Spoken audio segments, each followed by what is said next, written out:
एक दिन गौतम बुद्ध अपने शिष्यों के साथ एकदम शांत बैठे हुए थे। उन्हें इस प्रकार बैठे हुए देख उनके शिष्य चिंतित हुए कि कहीं वे अस्वस्थ तो नहीं हैं। एक शिष्य ने उनसे पूछा कि आज आप मौन क्यों बैठे हैं? क्या शिष्यों से कोई गलती हो गई है? इसी बीच एक अन्य शिष्य ने पूछा कि क्या वह अस्वस्थ है? पर बुद्ध मौन रहे। तभी कुछ दूर खड़ा व्यक्ति जोर से चिल्लाया, आज मुझे सभा में बैठने की अनुमति क्यों नहीं दी गई है? बुद्ध आंखें बंद करके ध्यानमग्न हो गए। वह व्यक्ति फिर से चिल्लाया, मुझे प्रवेश की अनुमति क्यों नहीं मिली? इसी बीच एक उदार शिष्य ने उसका पक्ष लेते हुए कहा कि उसे सभा में आने की अनुमति दी जाए। बुद्ध ने आंखें खोली और बोले, नहीं, वह अछूत है, उसे आज्ञा नहीं दी जा सकती। यह सुन शिष्यों को बड़ा आश्चर्य हुआ। बुद्ध उनके मन का भाव समझ गए और बोले, हाँ, वह अछूत है। इस पर कई शिष्य बोले कि हमारे धर्म में तो जात पात का कोई भेद ही नहीं, फिर वह अछूत कैसे हो गया?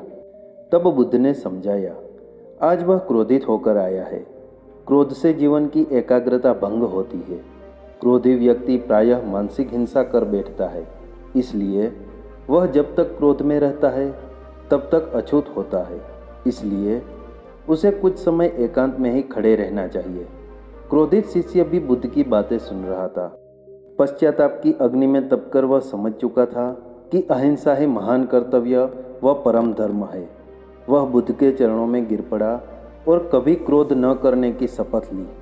इस कहानी से हमें यह सीख मिलती है कि क्रोध के कारण व्यक्ति अनर्थ कर बैठता है और बाद में उसे पश्चाताप होता है।